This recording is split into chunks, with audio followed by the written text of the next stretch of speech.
we have a view as to what the intrinsic value is of what is being traded, and we only buy it when we think it's worth more than we're paying. So we're trying to make a long-term investment by waiting for something to be underpriced and then buying it. And we don't give a damn about all these gamblers in the market. To me, they're just so much froth. And it's a foolish way to spend your time if you want to get rich. The Chinese market is going to create a lot of successful investors.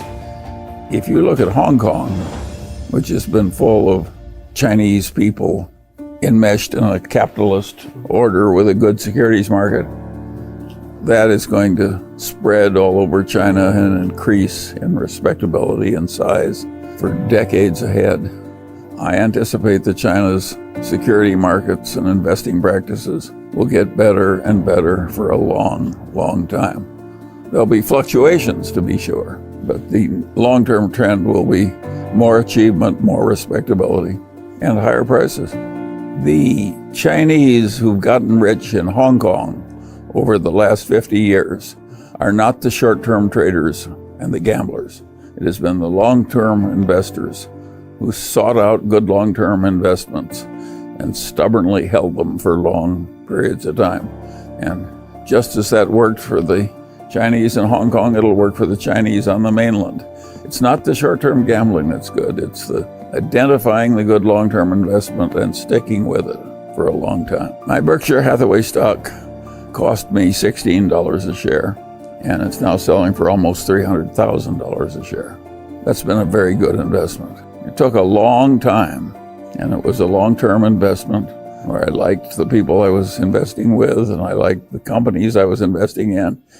And I just sat there for more than 50 years, and lo and behold, it's worked out very well. And there are lots of stories like that.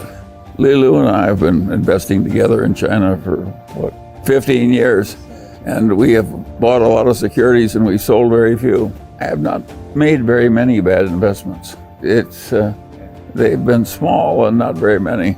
I don't have many bad investments. Neither does Lilu.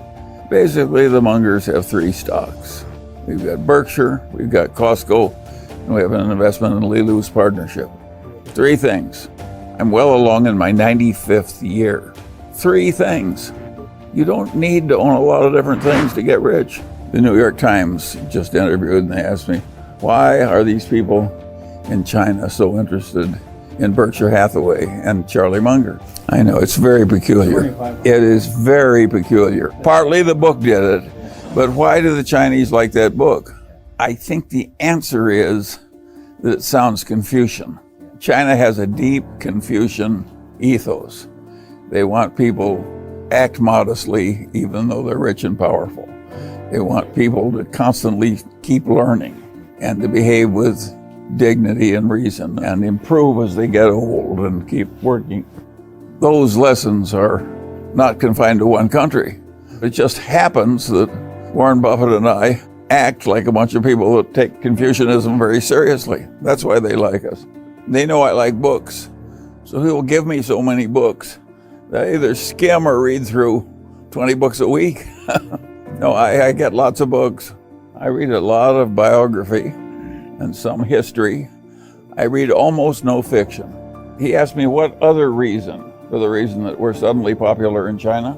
And I said, there's one more reason, is that Warren and I really like the Chinese. And of course, everybody likes people who like them. So that's what happens. Now you say, why have the Chinese gotten so popular with a couple of Omaha boys? That's something that a lot of Chinese don't understand. If you look at China with the viewpoint of a United States citizen, here is what you see. When the Chinese first came in here, they were trying to build the Transcontinental Railroad in the winter through horrible passes in the steep mountains. And nobody could do it. It was impossible.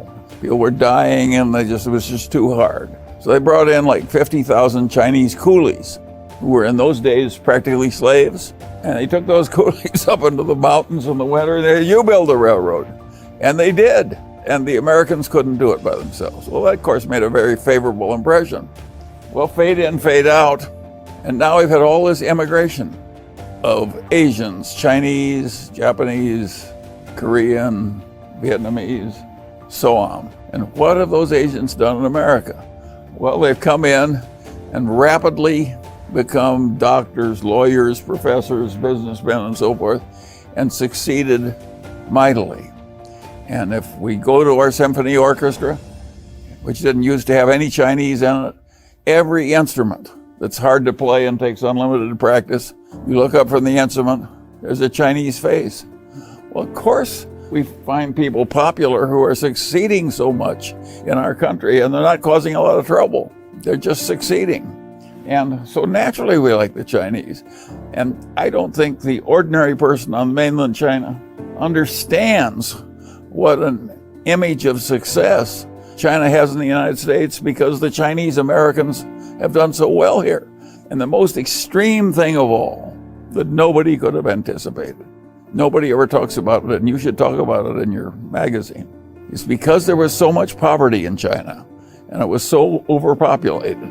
If an American couple were unable to have children of their own, they could always go to China and adopt a Chinese girl from a very poor family. So in every important city of America, people soon learned they got better babies taking the unwanted Chinese girls from the remote Chinese farms. That those babies, on average, worked out better than if they had their own children.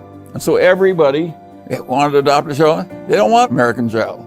They want a Chinese girl. And of course, all those girls worked out well. And most people in China don't realize how extreme that's been. That's happened in every American city. Every American private school is full of the discarded Chinese girls from the Chinese countryside, and they're getting all A's and winning the prizes. And of course it makes a favorable impression.